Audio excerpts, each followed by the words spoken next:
আসসালামু আলাইকুম সবাইকে, আশা করি সবাই ভালো আছেন। ফিরেছি গল্পের নতুন পর্ব নিয়ে।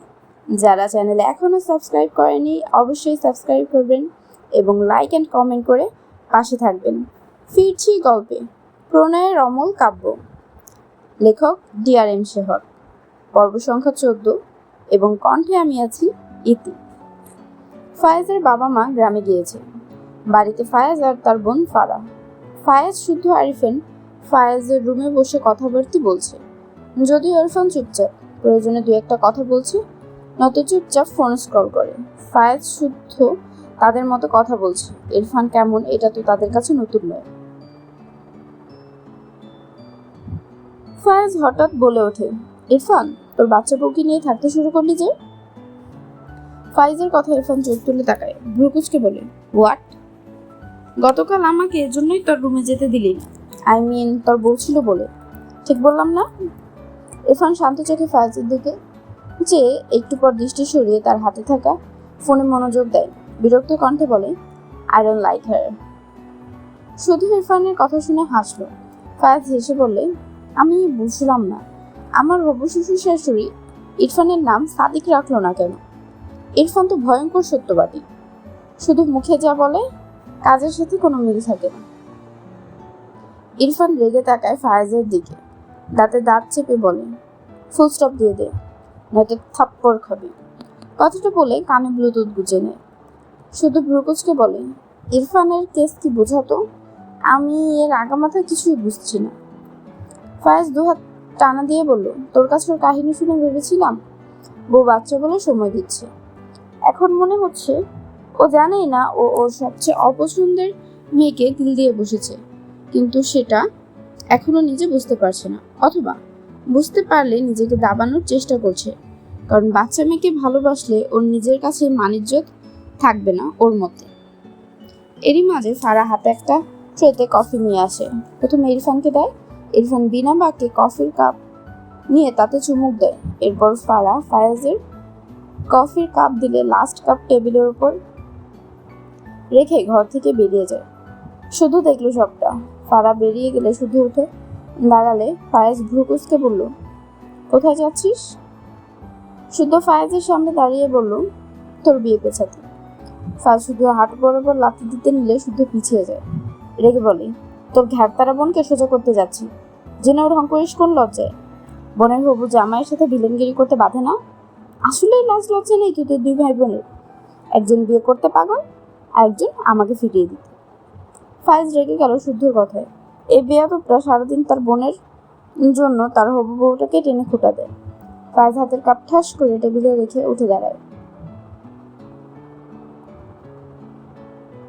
শুদ্ধর দিকে এগিয়ে গিয়ে বলে, ফিরিয়ে দিতে লজ্জা থাকা লাগে না। ছাত্রার মতো ঘুরে বেড়ায় যারা, ওদের লজ্জা লাগা উচিত, কি বুঝলি? শুদ্ধ মাথার চুল টেনে ধরলো। তাকে ছাত্রা বলছে? মিজাজি বিগড়ে গেল। রেগে বলল, ইরফানের বইয়ের এক্সামটা শেষ হোক, এরপর বোঝাবো আমি ছাত্রা আমি নাকি তোরা দুই ভাই বোন।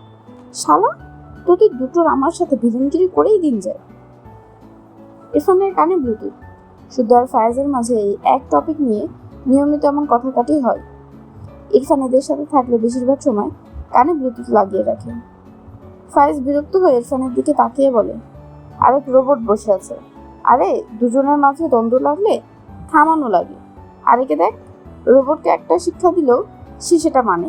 আরে শালা, মানুষ হয়ে রোবট ম্যাক্স প্রো। ইরফান শুনলই না এদের কথা। শুদ্ধ টেবিল থেকে কফির কাপ তুলে নেয় ডান হাতে, বা হাতে ফায়েজের হাত টেনে বাইরে যেতে যেতে বলে, আয় তোকে দেখাচ্ছি ছাত্রাকে, আমি নাকি তোর ননির পুতুল ডাইনি বোন। ফায়েজ শুদ্ধর পিঠে থাপ্পড় দিয়ে বলে, খবরদার, আমার বোনকে ডাইনি বলেছিস তো? শুদ্ধ পাতা দিল না। ফারা ডাইনিংয়ে মনমরা হয়ে বসেছিল। তার ভাই আর ফায়েজকে দেখে অবাক হয় ফারা। শুধু দ্রুত পায়ে এসে ফারার সামনে দাঁড়ায়। চোখের পলকে গরম কফি নিজের ডান হাতের উপর ঢেলে দেয়। ফারা চোখ বড় বড় করে তাকায়, শব্দ করে ডাকে, শুদ্ধ ভাই। ফায়েজ নিজেও অবাক হয়েছে। কফি চুলা থেকে নামিয়েই ফারা দিয়ে এসেছিল। ফায়েজ নিজেও খেয়ে আসলো মাত্র। শুধু পাগলামিতে ছেলেটা রেগে যায়। ফারা টলমলো চোখে চেয়ে থাকে শুদ্ধ লাল দগদগে হয়ে যাওয়া হাতটার দিকে। শুদ্ধ হাত ঝাড়া দেয় খুব আলতোভাবে, বাম হাত চুলের ভাঁজে চালিয়ে মৃদু হেসে বলে, ফারা, এক গ্লাস পানি খাও তো, তেষ্টা পেয়েছে। ফারার চোখ থেকে পানি গড়িয়ে পড়ে। সে উঠে দাঁড়ায় না, তার দৃষ্টি শুদ্ধের পুড়ে যাওয়া হাতটার দিকে। শুদ্ধ রেগে ফায়েজের দিকে তাকিয়ে বলে, কি পাষাণ বোন বানিয়েছিস দেখ, এক গ্লাস পানি দিতেও কিপটেমি করে। ফায়েজ তার বোনের দিকে তাকালো। ফারার হাতের উপর কয়েক ফোঁটা পানি। দীর্ঘশ্বাস ফেলে ফারা কেঁদে দিয়ে বলে, ভাইয়া, শুদ্ধ ভাইয়ের হাতে ওষুধ লাগিয়ে ব্যান্ডেজ করে দাও প্লিজ। শুদ্ধ হেসে বলল, সি, এই হাত ব্যান্ডেজ করার জন্য তোর বোন এখন কেমন ছাঁচড়ামি করছে দেখ। ফায়েজ কিছু বলল না, উল্টো ঘুরে তার রুমে চলে গেল। এদের কথা বলা উচিত, সে উদ্দেশ্যেই ফায়েজ স্থান ছাড়ল। শুদ্ধ ফারার সামনে এগিয়ে যায়। ফারা ডাইনিংয়ে টেবিলের চেয়ারে ফাঁকা বসে। শুদ্ধ ফারার সামনে হাঁটু মুড়ে বসে মলিন হেসে বলে, ফারা, তুমি কেন বিশ্বাস করো না আমি তোমায় ভালোবাসি? ফারা টলমলে চোখে শুদ্ধর দিকে চোখ তুলে তাকায়, ভাঙা গলায় বলে, হাত ব্যান্ডেজ করাতে হবে শুদ্ধ ভাই। শুদ্ধ দীর্ঘশ্বাস ফেলে বলল, ফারা, আমার হাতে জ্বালা পোড়া হচ্ছে না, বিলিভ মি। ডান হাতের সাহায্যে বুকের বাঁ পাশে ইশারা করে বলল, এখানে ভীষণ জ্বলছে। ফারা দু হাতে মুখ লুকিয়ে ফুপিয়ে ওঠে, ভাঙা গলায় বলে, তুমি মিশকা আপুকে ভালোবাসতে, আমি অনেক প্রমাণ পেয়েছি শুধু ভাই। তুমি মিশকা আপুর বিয়ে ভেঙে দিয়েছিলে, তোমাদের অনেক ক্লোজ পিক ছিল। শুধু রাগী স্বরে বলল, সে আমার খালাতো বোন ছিল, আর এজন্য এসব হয়েছে, এর পিছনে আর কোনো কারণ নেই। আর কি করলে বিলিভ করবে তুমি? আমার ভালোবাসা তোমার কাছে নাটক লাগে, বেয়াদব মেয়ে। ফারা ফুপিয়ে ওঠে, শুদ্ধ ফোঁস করে শ্বাস ফেলল, আবার রেগে যাচ্ছে। ফারা নিজেকে সামলে দু হাতে চোখ মুছে বলে, শুদ্ধ ভাই, হাতটা ব্যান্ডেজ করো প্লিজ। মিশকা আপু বললে তো ঠিকই শুনতে। শুদ্ধ বসা থেকে উঠে দাঁড়ায়, রাগের চোটে পুরা ডান হাতটা দিয়ে টেবিলের উপর শব্দ করে পাঁচ মারে, চিৎকার করে বলে, মিশকা মিশকা মিশকা, আরে ওর বয়ফ্রেন্ড জুড়ে গিয়েছিল, এজন্য হেল্প করতে গিয়েছিলাম। ফারা নাক টেনে বলল, হ্যাঁ, সেই বয়ফ্রেন্ড তো তুমি। শুধু রাগে ফারার গালে থাপ্পড় মেরে দেয়, চিৎকার করে বলে, তুই ভালোবাসার যোগ্যই না, কালের পাত্রে ভালোবাসা ঢালছি এতদিন ধরে। ফারা ঝাপসা চোখে শুদ্ধর দিকে তাকায়, চেয়ার থেকে উঠে দাঁড়িয়ে পিছু ফিরে যেতে নিলে শুদ্ধ ফারার হাত টেনে দাঁতের দাঁত চেপে বলে, এই বালের পাত্রে আরো ভালোবাসা ঢালবো। ভুলেও ভেবো না ক্লান্ত হয়ে বিরহের গান গেয়ে বলবো, পাখি যাও চলে যাও। ওসব আমার দ্বারা হবে না, এত উদার না আমি। বিরহের গান গাইতে ইচ্ছে করলে গান গেয়ে এরপর তোমায় নিয়ে বাসর ঘরে ঢুকবো, বুঝলে? তুমি আমার বউ হবে, আমারই, ইটস ফাইনাল। কথাগুলো বলে ফারার হাত ছেড়ে দেয়। ফারা ঝাপসা চোখে শুদ্ধর দিকে আরেকবার তাকায়। শুদ্ধ গম্ভীর গলায় বলে, ঘরে যাও। ফারা অপেক্ষা করে না, দৌড়ে তার ঘরে চলে যায়। ফায়েজ ঘর থেকে বেরিয়ে এসে পাশে ইরফান। ফারাকে থাপ্পড় মারা দেখেছে তারা। ইরফান দ্রুত পায়ে এসে শুদ্ধ কলার ধরে দাঁতের দাঁত চেপে বলল, ফায়েজের বোনকে এভাবে মারছিস কেন? শুদ্ধ ইরফানকে ধাক্কা দেয়, মেজাজ বিগড়ে গিয়েছে। ইরফান রাগ বিরক্ত ঢেলে বলে, মেয়েদের সাথে ঢলাঢলি করে এসে ওর বোনকে মারছিস কেন? আগে মনে ছিল না? শুদ্ধ অবাক হয়ে বলে, আরে তুইও আমাকে বিলিভ করছিস না? আমি বড় বোন ভেবে বেশি ফ্রি ছিলাম মিশকা আপুর সাথে। ইরফান গম্ভীর গলায় বলে, ডিসগাস্টিং এর ভালোবাসা তোদের, খেয়ে দিয়ে কাজ না থাকলে যা হয়। কথাটা বলে বিরক্ত হয়ে বাড়ি থেকে বেরিয়ে যায়। এসব আজগুবি লাগলো তার কাছে, ফাও কষ্ট পায়। শুদ্ধ রেগে বলে, এই ইরফানের বাচ্চার আমার চেয়েও করুণ অবস্থা হবে, দেখিস। ফায়েজ রেগে বলে, আমার বোনকে মারলি কেন? শুধু বিরক্ত হয়ে বলে, আমার হবু বউ, যা ইচ্ছে করবে, যা, ভাল লাগছে না। ও যা জ্বালিয়েছে আমায়, আরো 10টা থাপ্পড় দিলেও কম হবে, তাই দরদ দেখাতে আসবি না। বলেছি না ওকে সিধে করবো আমি। তোর বোনের প্রবলেম বুঝি না, ও সেই মিশকাকে নিয়ে পড়ে আছে। মেয়ের জাত যে এত প্যাচ, যদি জানতাম তাহলে অনুভূতি জমানোর আগে জঙ্গলে গিয়ে বাস করতাম। তোর বোনের জন্য জীবনটা তেজপাতা হয়ে যাচ্ছে। তেরামি ও করবে, রেগে মারবো আমি, ডাক পড়বে ওর গালে, বুক জ্বলবে আমার। ভাইয়া, শুদ্ধ ভাইয়ের হাত ব্যান্ডেজ করে দিয়েছো? ফায়েজ তার ঘর থেকে বেরিয়ে ফারার ঘরে এসেছিল। মেয়েটা তাকে দেখে কেমন উতলা হয়ে কথাটা বলল। ফায়েজ মৃদু হেসে বলে, ও হাতের সেবা করতে যেতে নিষেধ করেছে। ফায়রা রেগে বলে, তুমি কেমন বন্ধু, নিষেধ করেছে আর বাবু হয়ে বসে আছো? ফায়েজ ফারার দিকে বিছানায় শুয়ে চোখ বুজে বলল, ঘুম পেয়েছে, ডিস্টার্ব করিস না। ফারা এগিয়ে এসে বলল, ইনায়ের সাথে রাশেদের ডেটিং করিয়ে দিচ্ছি, দাঁড়াও। এমনিতেই ইনায়া তোমাকে পছন্দ করে না। ফায়েজ তরাক করে চোখ মেলে তাকায় বোনের দিকে। কি রে ভাই, এরা সবাই তার বউটাকে নিয়ে কেন করে? বউ না হতেই কেউ না কেউ শুধু সুতো টেনে ধরছে। ফারা কথাটা বলে ধুপধাপ পা ফেলে ঘর থেকে বেরিয়ে গেল। পিছন থেকে ফায়েজ রেগে বলল, এমন কিছু করলে তোর বিয়ে কনফার্ম পাশের বাসার ভুড়িওয়ালা নয়নদারের সাথে দিব। বেয়াদব বোন, বড় ভাইকে বয়ফ্রেন্ডের চিকিৎসা করতে বলে না করলে তার বউ নিয়ে টানাটানি করে। আসলেই মানুষের মাঝে লাজ লজ্জা উঠে যাচ্ছে দিন দিন। ফারা চলে গেল, চোখ বুজে হাসলো ফায়েজ। শুদ্ধ আর ফারার ঝামেলা মেটানোর একটা স্কোপ করতেই শুদ্ধর হাত ব্যান্ডেজ করেনি সে। কিন্তু তার বোন যে জেদি, সত্যি সত্যি তার বউয়ের পিছে লাগবে না তো? লাগলে সেও শুদ্ধকে অন্য মেয়ের সাথে বিয়ে দিয়ে দিবে। মনটা বেয়াদব হয়ে যাচ্ছে দিন দিন। ফারা ফার্স্ট এড বক্স নিয়ে ভাইয়ের ঘরে উঠে দেয়। শুদ্ধ ডান হাত মিলে বাঁ হাত কপালের উপর রেখে চোখ বুজে আছে, মনে হচ্ছে ঘুমিয়েছে। ফারা পা টিপে টিপে ঘরের ভেতর প্রবেশ করে। বেডের পাশে দাঁড়িয়ে শুধু মুখ পানে তাকিয়ে থাকে কিছুক্ষণ। সময় নষ্ট না করে মেঝেতে হাঁটু মোড়ে বসল। এরপর প্রয়োজনীয় সব ফার্স্ট এড বক্স থেকে বের করে শুধু হাতের দিকে তাকায়। মনে হচ্ছে ফোসকা পড়ে গিয়েছে। ফারার চোখের কোণ ভিজলো আবারও। কাপা হাতে শুদ্ধর হাত ধরল। শুধু দ্রুত চোখ খুলে তাকায়। ডান পাশে মাথা রাখায় সেদিকে বসা অবস্থায় ফারাকে চোখে পড়ল। ফারা তাকায় না শুদ্ধর দিকে, শুধু তার হাত সরিয়ে নেয়। ফারা এবার অসহায় চোখে শুদ্ধর দিকে তাকায়। শুধু গম্ভীর মুখে ফারার দিকে চেয়ে থাকে কিছুক্ষণ। এরপর চোখ সরিয়ে নিয়ে বলে, তোমার ঘরে যাও। ফারা নাক টেনে করুণ স্বরে বলে, শুদ্ধ ভাই। শুদ্ধ চোখ বুঝে নেয়। এই মেয়ে এমন ভাবে ডাকে যেন বলবে, চলো এক্ষুনি বিয়ে করি।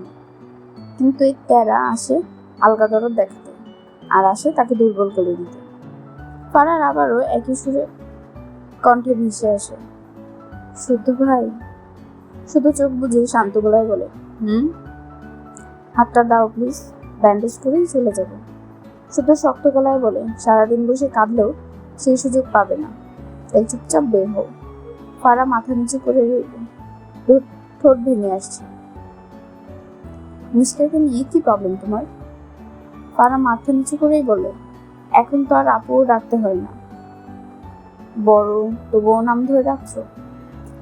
শুধু রাত কিরমির করলো, ধমকে বলল, যে কোনো সময় আরেকটা থাপ্পড় পড়ার আগে এখান থেকে যাও। কথাটা বলে চোখ বুজে নেয়। ফারা চুপচাপ বসে রইল। হ্যাঁ না কিছুই বলল না, বসা থেকে উঠলো না। বিয়ের প্রিপারেশন নাও। ফারা নাক টেনে বলে, আমি তোমাকে বিয়ে করব না। শুধু চোখ বুজে রেখে ঠোঁটের কোণে খুবই সামান্য হাসি রেখে বলল, তোমার মতামত চাইনি, প্রিপারেশন নিয়ে থাকতে বলেছি। ফারা বা হাতে চোখ মুছে নেয়। শুধু হঠাৎ অত্যন্ত রেগে ধমকে বলে, ফারা, আমি এখান থেকে তোমাকে যেতে বলেছি, আউট। ফারা ভয়ে কেঁপে ওঠে, কিন্তু সে যাবে না, জেদ ধরে বসে রইল। শুধু নিজের শোয়া থেকে উঠে বাইরে যেতে যেতে বলে, ওকে ফাইন, আমি চলে যাচ্ছি। ফারা বসা থেকে দাঁড়িয়ে আবেগী গলায় ডাকে, শুদ্ধ ভাই। শুদ্ধর পা থেমে যায়। এই মেয়েকে ঠিক কি করা উচিত? এভাবে ডাকবে? এক্ষুনি হাত ব্যান্ডেজ হয়ে গেলে আপনিতেই উঠে যায় আসবে, সাথে স্যার বলে মুখে ফেনা তুলবে। শুদ্ধ খুব ভালো করে জানে। সে তাকালো না পিছনে, হন করে বেরিয়ে যায়। ফারার চোখ থেকে পানি গড়িয়ে পড়ে। শুদ্ধ বাইরে বেরিয়ে ফায়েজকে দেখল। ফায়েজ এগিয়ে এসে বলে, আমার বোনকে ফিরিয়ে দিলি কেন? শুধু চোখ ছোট ছোট করে তাকালো। রেগে নাটকীয় ভঙ্গিতে বলল, তোমার ননির পুতুল বোনের জন্য কোথায় জ্বলছে দেখি? ফায়েজ বিরক্ত হলো, শুধু আর হাত টেনে বলে, ভাবলাম ভালোবেসে আমার বোন ব্যান্ডেজ করে দিলে তুমি টিমিটি হাসবি, হলো তো উল্টা। বুঝেছি, শালার হাতে সেবা চাইছিস, আয়।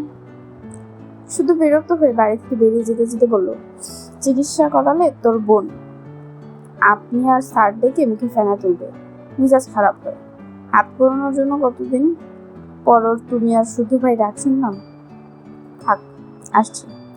ফাইজ এগিয়ে এসে বলে, ইরফান চলে গিয়েছে, ড্রাইভ করতে পারবি? পারবো। কথাটা বলে পিছনে দাঁড়িয়ে থাকা কান্নামাখা ফারার দিকে তাকায় একবার, এরপর দ্রুত পায়ে সেখান থেকে চলে যায়। মায়েরাকে তোমার ফুপির বাসায় রেখে আসতে হবে। ইরফান, তার বাবা, তার মা আর রিনায়া টেবিলে বসে রাতের খাবার খাচ্ছিল। তারেক নেওয়াজের কথা ইরফান কিছু বলল না, মাথা নিচু করে খাওয়ায় মনোযোগ দিল। রুমা নেওয়াজ রিতাকে ডেকে বলল, মায়েরাকে ডেকে নিয়ে আয়, এসে তুইও খেতে বস। রিতা মাথা নিয়ে মায়েরার ঘরে যায়। কিছুক্ষণের মাঝেই মায়েরা ঘর থেকে বেরিয়ে আসে। রিতা রুমা নেওয়াজের পাশের চেয়ারে বসে পড়লে মায়েরা দাঁড়িয়ে থাকে। ইরফানের পাশের চেয়ারটাই একমাত্র খালি। ইরফান আর চোখে তাকায়। রুমা নেওয়াজ মায়ের দিকে তাকিয়ে বলে, কি হলো, বসছো না যে? শাশুড়ির কথায় মায়েরা ধীর পায়ে এসে ইরফানের পাশের চেয়ারে বসে। কাপা হাতে প্লেটে ভাত বেড়ে নেয়। ইরফান মাথা নিচু করে আর চোখে মায়েরার হাতের দিকে তাকায়। বিরক্ত হয়, এই মেয়ের হাত কাঁপছে তার উপস্থিতিতে, এটা তার ধারণার বাইরে নয়। মায়েরা ধীরে ধীরে খাওয়া শুরু করলো। ইরফানের খাওয়া শেষ। উঠতে নিলে তারেক নওয়াজ আবারও বলল, আমি তোমাকে কিছু বলেছি ইরফান। ইরফান তার বাবার দিকে তাকিয়ে বলেন, তুমি নিয়ে যাও। তারেক নওয়াজ ভ্রু কুঁচকে বললেন, আমার কাজ আছে, তোমাকেই যেতে হবে। ইরফান ফোঁস করে শ্বাস ফেলে বলল, কবে যেতে হবে? তারেক নওয়াজ মায়েরার দিকে তাকিয়ে বলল, কতদিন আগে যেতে চাও আম্মু? মায়েরা খাবার নিয়ে অবাক হয়ে বলল, কোথায়? তারেক নওয়াজ হেসে বললেন, তোমার এক্সামের আর 3 দিন আছে, এইচএসসি দিবে না? মায়েরা বুঝলো তার গ্রামে যাওয়ার কথা বলছে। মাথা নেড়ে বলল, কালই যাই।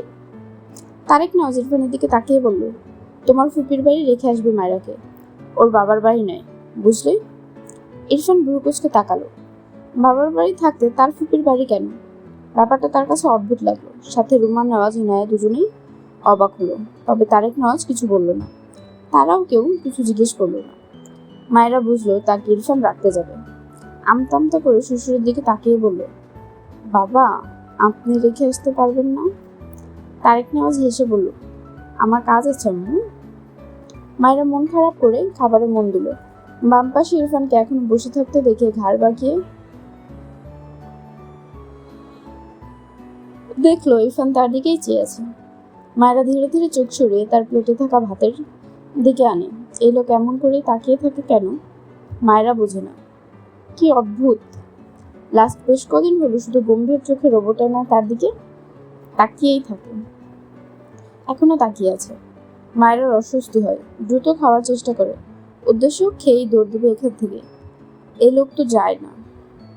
ইরফান মায়েরাকে নাকে মুখে খেতে দেখে রেগে যায়। কিছু বলার আগে মায়েরার কাশি উঠে যায়। ইরফান মায়েরার সামনে এক গ্লাস পানি রাখে। মায়েরা দ্রুত তার সামনে থেকে পানি নিয়ে খায়।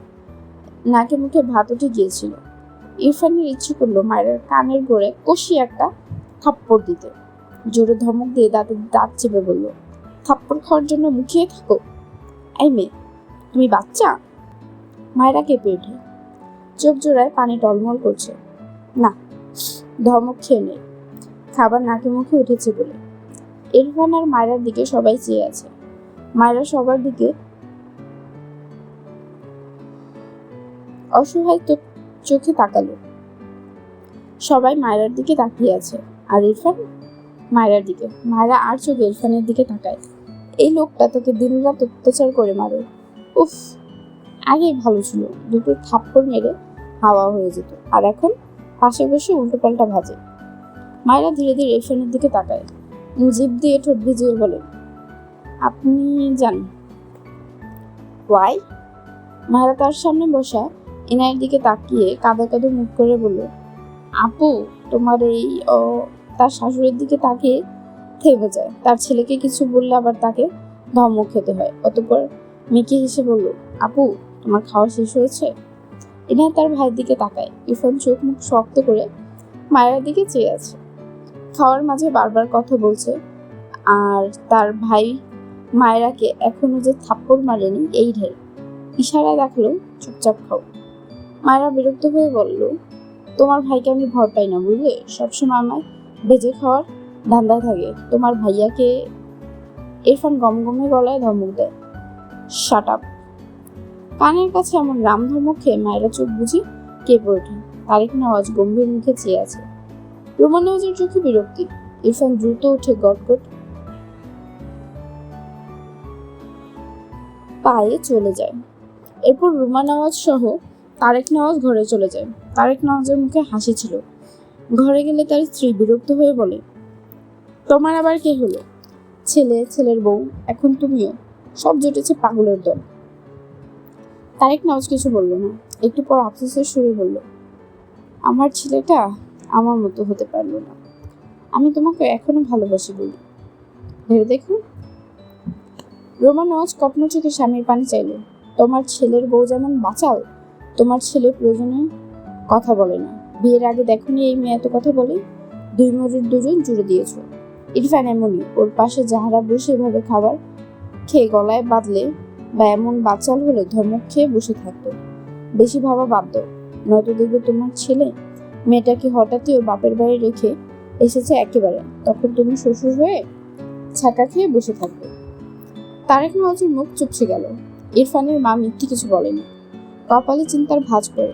যদিও নেগেটিভ কিছু হয়, তাহলে সে নিজেই হয়তো নিজেকে কখনো ক্ষমা করতে পারবে না। ছেলেটা এমন খাপছাড়া স্বভাব এতদিন মানলেও আজ কেন যেন তিক্ত লাগলো। মায়ের সাথে খারাপ কিছু হবে, এর মাত্রা বাড়বে বই কমবে না।